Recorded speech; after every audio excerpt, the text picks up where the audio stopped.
afternoon. For this short video presentation, I will be speaking about Locke's goal setting theory, as well as advocating for how, as a manager, I would be leveraging this particular theory to enhance performance of my employees. The theory looks to emphasize the relationship between setting clear goals or objectives and then providing feedback based on those set clear goals and objectives, and then the resultant relationship in that improving employee performance and their motivation. The whole premise of the theory is that setting those goals, working together, would ultimately enhance their performance and enhance ultimately their delivery, as well as serve the organization much better. Over the course of 4 points, I will be advocating how, as a manager, I will be leading my employees and helping them improve their motivation and performance. These 4 areas are clarity, challenge, commitment, feedback, as well as task complexity. My apologies, 5, not 4. From a clarity standpoint, as I've talked about earlier, it is very important to set those clear objectives and goals with the employees as a manager, and that is what I will be doing. And then the way to go about is such to make sure that the goals that we set, those goals are achievable, and that way you're able to measure their progress. The second point that I have is, as I mentioned, is challenge.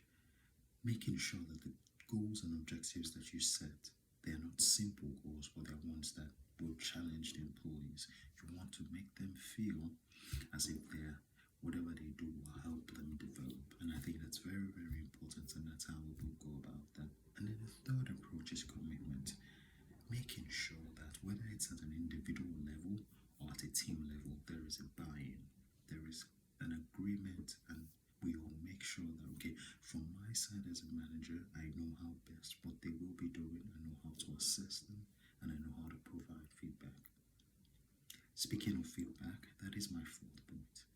Feedback is critical in any organization, in measuring performance, in helping to create buy-in, etc. You want to make sure that a two-way feedback mechanism is created between the manager, in this case myself, and the employees, helping them to realize that they can come to you to discuss their progress or setbacks, and that you can also speak to those goals that they have agreed to. And the final point, or the final way that I will be advocating for the use of the goal setting theory as manager, is the task complexity. And what are we talking about in this case? I, as manager, have to make sure that when we are talking about those objectives or those goals, I'm not setting them up to fail because they're too complex, or they are not capable, or they don't have the skill set at that point to be able to deliver on that. And if it is a case where maybe they don't have, I'm providing them with the appropriate support to be able to develop those skill sets to deliver. So based on some of these 4 points, those are actually how 5 points, I should say, those are how I, as manager, will be advocating the use of the goal setting theory. Thank you for listening. I hope this has been helpful.